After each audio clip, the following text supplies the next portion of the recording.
अस्सलाम वालेकुम। आज की इस वीडियो में हम किंग दाओ यूनिवर्सिटी प्रेसिडेंशियल स्कॉलरशिप के बारे में बात करेंगे कि इसका एलिजिबिलिटी क्राइटेरिया क्या है। ये स्कॉलरशिप इस पे कौन कौन अप्लाई कर सकता है, इसके लिए डॉक्यूमेंट्स कौन कौन से रिक्वायर हैं और इसका अप्लाइंग प्रोसेस क्या है। तो इस वीडियो में इंशाल्लाह हम इन सारी चीज़ों को कवर करेंगे। वीडियो को स्टार्ट करने से पहले रिक्वेस्ट है कि please YouTube channel the scholarship फंडा को सब्सक्राइब कर लीजिए ताकि आने वाली वीडियोस आप तक पहुंच सकें। और मेरी कोशिश होगी कि इन कुछ दिनों में नेक्स्ट फ्यू डेज़ में आपके साथ जो university of presidential scholarship announce हो चुकी हैं या होने वाली हैं वो आपके साथ शेयर कर सकूं ताकि आप as soon as possible apply कर सकें और अपने मैक्सिमम चांसेस सिक्योर कर सकें स्कॉलरशिप के लिए। क्योंकि आपको पता है ना कि सीएससी पे सिर्फ हम एक यूनिवर्सिटी में अप्लाई कर सकते हैं। तो अगर आपने जाना है तो आपको मैक्सिमम स्कॉलरशिप अप्लाई करना होगा। तो इसके लिए आपको क्या करना है, सबसे पहले हमारा यूट्यूब चैनल सब्सक्राइब करना है, फेसबुक पेज को लाइक करना है, फॉलो करना है ताकि जो जो वीडियोस में जो जो यूनिवर्सिटीज़ आपके साथ डिस्कस करते हैं जो आप उस पर अप्लाई करते रहें। ठीक है, लेट्स स्टार्ट। किंग दाओ यूनिवर्सिटी प्रेसिडेंशियल स्कॉलरशिप इस ये किन किन कौन सी डिग्री लेवल इसका क्या है, कौन कौन लोग अप्लाई कर सकते हैं। ये मास्टर और पीएचडी लेवल के लिए, बैचलर के लिए नहीं है, याद रखिएगा। बैचलर वाले कमेंट्स कर रहे होते हैं, इनबॉक्स कर रहे होते हैं, व्हाट्सएप भरा पड़ा है इससे कि बैचलर के लिए अप्लाई कर सकते हैं, नहीं कर सकते तो नहीं कर सकते। बैचलर के लिए अप्लाई नहीं कर सकते, क्लियर कह रहा हूँ। सिर्फ मास्टर और पीएचडी वाले अप्लाई कर सकते हैं। इसकी डेडलाइन 20 अप्रैल है, बट आई एडवाइज़ कि आप एज सुन एज़ पॉसिबल, आज ही अप्लाई हो सकता है तो आज ही कर दें। क्योंकि जितना जल्दी आप अप्लाई करेंगे उतने आपके चांसेस मैक्सिमम होंगे। ठीक है, इसके लिए आप लेट मत कीजिएगा। क्योंकि यूनिवर्सिटी जो होती है ना, जो यूनिवर्सिटी प्रेफर करती है उन कैंडिडेट्स को करती है, उन एस्पायरेंट्स को करती है जिनकी एप्लीकेशन जल्दी रिसीव हो जाती है। जब उनके पास सीट्स फिल हो जाती हैं तो आगे से वो एप्लीकेंट्स को रिजेक्ट कर देती है, वो एक्सेप्ट नहीं करती और आप फिर बाद में करेंगे तो फिर नहीं होगा आपका। ठीक है, इसका जो ड्यूरेशन होगा वो 2 से 3 साल का होगा।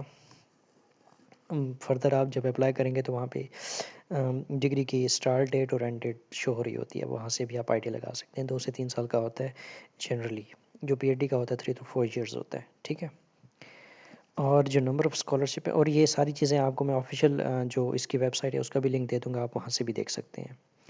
नंबर ऑफ़ स्कॉलरशिप मास्टर के लिए 10 एस्पायरेंट होंगे या 10 पर्सन होंगे, 10 स्टूडेंट होंगे, उनको प्रोवाइड की जाएगी। सिर्फ 10 लोगों को, 10 लोगों को। तो आपके पास देख सकते हैं कि आप कि कंपटीशन कितना टफ होगा, तो आप लेट मत कीजिएगा, apply as soon as possible. उसके बाद पीएचडी के लिए 20 लोगों को सिलेक्ट करेंगे वो लोग। तो देख लीजिएगा, 10 और 20, 10 मास्टर के लिए, पीएचडी के लिए 20 लोग हैं। अब इसके बेनिफिट कौन कौन से हैं। आपकी रजिस्ट्रेशन फ़ी को एग्जम्पशन मिलेगी, आपको ट्यूशन फ़ी वो आपकी पे करेंगे। अकोमोडेशन फ़ी भी आपको अकोमोडेशन फ़ी से भी आपको रिलैक्स किया जा रहा है। कॉम्प्रिहेंसिव मेडिकल इंश्योरेंस भी आपको प्रोवाइड किया जाएगा। जो मंथली स्टिपेंड होगी वो मास्टर्स कैंडिडेट्स के लिए, मास्टर डिग्री कैंडिडेट के लिए 300 RMB होगी। ठीक है, पर मंथ। जो डॉक्टरेट होंगी उनके लिए 3500 RMB होगी। देख लें कि जो मेजर यूनिवर्सिटीज़ हैं, जो यूजुअली जो सीएससी की स्टिपेंड होती है वो 3000 RMB to 3500 फॉर पीएचडी के लिए होती है। और यूनिवर्सिटीज़ वैसे इतनी ऑफ़र नहीं कर रही होती जो प्रेसिडेंशियल या यूनिवर्सिटी स्कॉलरशिप दे रही होती हैं। स्पेशली प्रेसिडेंशियल पे इतनी नहीं दे रही होती, लेकिन इस यूनिवर्सिटी ये इनकी जो बेनिफिट्स हैं, जो स्टिपेंड है वो सीएससी के बराबर है, याद रखिएगा। तो इस पे मैक्सिमम चांसेस हैं जो लोग जल्दी अप्लाई कर सकते हैं, लेकिन सीएचएस की कम है। ठीक है, ख्याल से। तो as soon as possible apply कीजिएगा अगर आपने स्कॉलरशिप लेनी है तो। एलिजिबिलिटी क्या है होगी, applicant must be non Chinese nationality.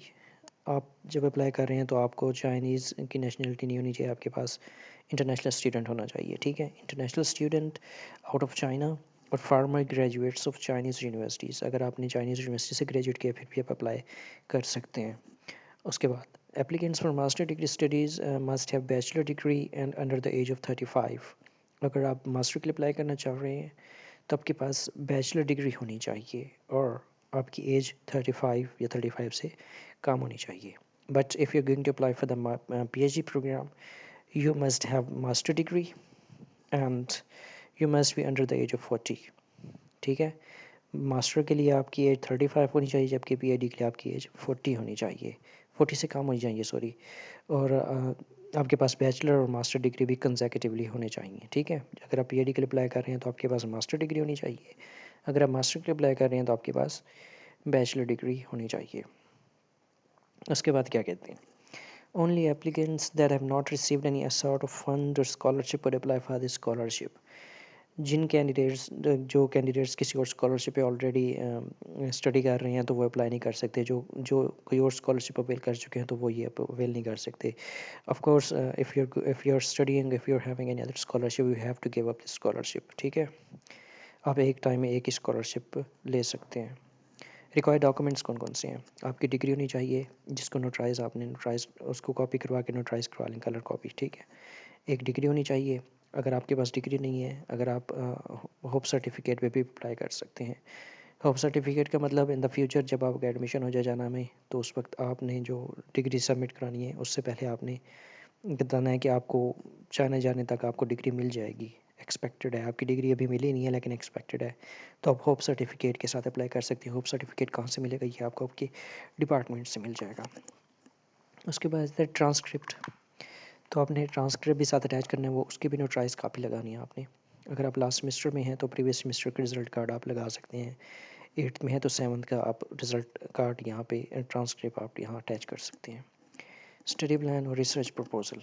जो मास्टर के कैंडिडेट हैं वो स्टडी प्लान के साथ भी अप्लाई कर सकते हैं, बट जो पीएचडी के हैं वो रिसर्च प्रपोजल लाजमी सबमिट कराएं, ठीक है। आप मास्टर वाले भी रिसर्च प्रपोजल के साथ अप्लाई कर सकते हैं। ऐसा नहीं है कि वो सिर्फ स्टडी प्लान ही पे मतलब फोकस करें। जो स्टडी प्लान जो रिसर्च प्रपोजल होता है is better than study plan. तो रिसर्च प्रपोजल अगर दोनों मास्टर और पीएचडी दोनों रिसर्च प्रपोजल सबमिट करा सकते हैं तो इट्स बेटर, ठीक है। उसके बाद आ जाता है two recommendation letters. You have to get 2 recommendation letter from your former universities associate professor और प्रोफेसर। आपने अपनी यूनिवर्सिटी के जो एसोसिएट प्रोफेसर हैं या प्रोफेसर हैं उनसे 2 रिकमेंडेशन लेटर लेने हैं। याद रखिएगा, आपने रिकमेंडेशन लेटर कहाँ से लेना है, अपनी यूनिवर्सिटी के जो फॉर्मर जो प्रोफेसर हैं या एसोसिएट प्रोफेसर हैं उनसे लेना है। आपने असिस्टेंट प्रोफेसर लेक्चरर से नहीं लेना। ओके हो गया। उसके बाद आता है पासपोर्ट कॉपी, पासपोर्ट होना चाहिए।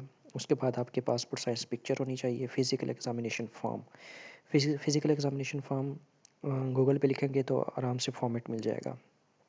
मेरे इस फेसबुक पेज को भी देख लीजिएगा, यूट्यूब चैनल को भी देख लीजिएगा कि वहाँ पे मैंने इसको फिल करके एक शॉर्ट वीडियो डाली हुई है, ठीक है। तो आप वहाँ से आइडिया ले सकते हैं इसको फिलअप कैसे करना है। आपने गूगल से डाउनलोड करना है, इसको फिलअप करना है, किसी एमबीबीएस डॉक्टर के पास चले जाना है, वहाँ से आपने पिक्चर पर और डॉक्यूमेंट के एंड पे सिग्नेचर और स्टैंप लगा देनी है, ठीक है। तो ये आपका अभी चल जाएगा लेकिन बाद में आपको टेस्ट करवाने पड़ेंगे, लेकिन फ़िलहाल ये फॉर्मेलिटी है तो आप इसके साथ जा सकते हैं, ठीक है। फर्दर अगर आपको मतलब कोई इशू आ रहा है तो आप कमेंट करके मुझसे पूछ सकते हैं, तो I will definitely help you out. The next thing is English proficiency certificate. ये आपने अपने फॉर्मर जो इंस्टीट्यूट था, यूनिवर्सिटी थी, उनसे आप ले सकते हैं। कुछ फ़ीस होती है तो वो आप पे करके आप डिपार्टमेंट से ये इंग्लिश प्रोफिशिएंसी सर्टिफिकेट ले सकते हैं, जिसमें मेंशन होता है कि आपने जो अपनी डिग्री की है वो इंग्लिश में ही की थी। तो आपको किसी इंग्लिश प्रोफिशिएंसी टेस्ट की ज़रूरत नहीं है, आइल्स वगैरह की, तो आप इंग्लिश प्रोफिशिएंसी सर्टिफिकेट के साथ अप्लाई कर सकते हैं। नेक्स्ट है certificate of no criminal record. ये आपको कहाँ से मिलेगा, ये आपने अपने जो करीबी खिदमत सेंटर चले जाना है, वहाँ से आप 300 या 500 आपसे लेंगे, तो वो आपको 2 से 3 दिन में बना के दे देंगे, ठीक है। इसका कोई फॉर्मेट नहीं होता, ये आपको अलखिदमत सेंटर से ही मिलेगा। बहुत सारे कैंडिडेट इसके बारे में भी पूछ रहे होते हैं, तो ये अलखिदमत सेंटर चले जाइएगा तो वहाँ से मिल जाएगा। आपने वहाँ पे अप्लाई कर देना, उनसे कहना है कि नो क्रिमिनल रिकॉर्ड या करेक्टर सर्टिफिकेट चाहिए ब्रॉड के लिए, तो आपको बना के दे देंगे, ठीक है। फिर भी कोई इशू आ रहा है तो कमेंट कीजिएगा, I will sort it out. Other documents, other supporting documents कौन कौन से होते हैं, अगर आपने कोई सर्टिफिकेट है, आपके पास कोई अवार्ड्स हैं, कोई रिवार्ड्स हैं, कुछ भी टाइप की चीज़ें हैं, तो आप वो एक पीडीएफ फाइल में कंपाइल करके अपलोड कर सकते हैं। एक्सेप्टेंस लेटर ऑप्शनल है। अगर आपके पास एक्सेप्टेंस लेटर है तो definitely you will be given priority. अगर आपके पास एक्सेप्टेंस लेटर नहीं है तो फिर भी आप अप्लाई कर सकते हैं, तो इसका कोई इशू नहीं है। नो नीड फॉर आइल्स, आइल्स की ज़रूरत नहीं है, इंग्लिश प्रोफिशिएंसी सर्टिफिकेट के साथ आप अप्लाई कर सकते हैं। 400 RMB application fee, you have to pay the 400 RMB application fee, sorry to say इस पे आपको एप्लीकेशन फ़ी सबमिट करवानी पड़ेगी और अदरवाइज़ आपकी एप्लीकेशन कंसीडर नहीं की जाएगी। नो नीड एक्सेप्टेंस लेटर की ज़रूरत नहीं है। वो कहते हैं कि अगर आप 400 रुपये पे करते हैं CSE पे, अगर आप वो कहता है CSE स्कॉलरशिप पे अप्लाई करते हैं और CSE पे आपको स्कॉलरशिप नहीं मिलती तो आपको ऑटोमेटिकली प्रेसिडेंशियल स्कॉलरशिप के लिए कंसीडर किया जाएगा। ठीक है, और इसका अप्लाई करने का तरीका क्या है? अप्लाई करने के लिए इस लिंक पर क्लिक कीजिएगा तो आप यहाँ पे आ जाएंगे। यहाँ पे करना क्या होगा, आपको रजिस्टर होना होगा।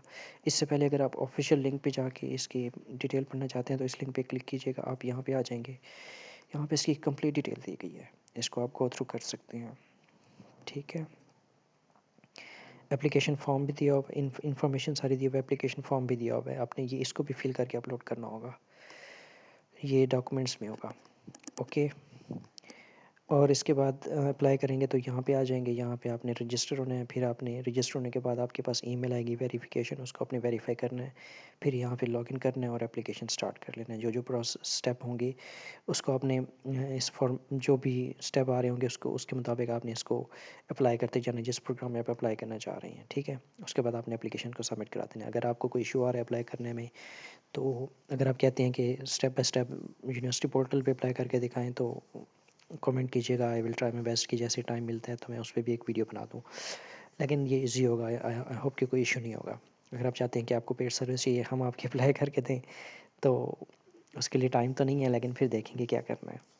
किसी ना किसी से कोई कुछ ना कुछ तो कर लेंगे ना, टेंशन ना लें आप। ठीक है, अप्लाई करें। इंशाल्लाह आने वाली वीडियो में कोशिश करूँगा कि यूनिवर्सिटी और प्रेसिडेंशियल स्कॉलरशिप जैसे ही जितनी मुझे जैसे टाइम मिलता है तो वो यहाँ पे अपलोड करता रहूँ यूट्यूब चैनल पे, तो ताकि वो आप तक पहुँच सकें और आप जल्दी जल्दी अप्लाई कर सकें। और एट द एंड लास्ट फिर आपसे एक रिक्वेस्ट है कि प्लीज़ मेरे यूट्यूब चैनल द स्कॉलरशिप फंडा को सब्सक्राइब लाजमी कीजिएगा, ताकि आने वाली यूनिवर्सिटी स्कॉलरशिप में जो इन्फॉर्मेशन जो जो अपडेट्स होती हैं स्कॉलरशिप से रिलेटेड वो आप तक पहुंच सकें और आपका भी फ़ायदा होता रहे साथ साथ। ठीक है, आई होप कि this video help you by any way. इंशाल्लाह फ्यूचर में दोबारा किसी और टॉपिक पे किसी और वीडियो के साथ आपके किसी और वीडियो में आपके साथ आपसे मुलाकात होती है। Thank you so much.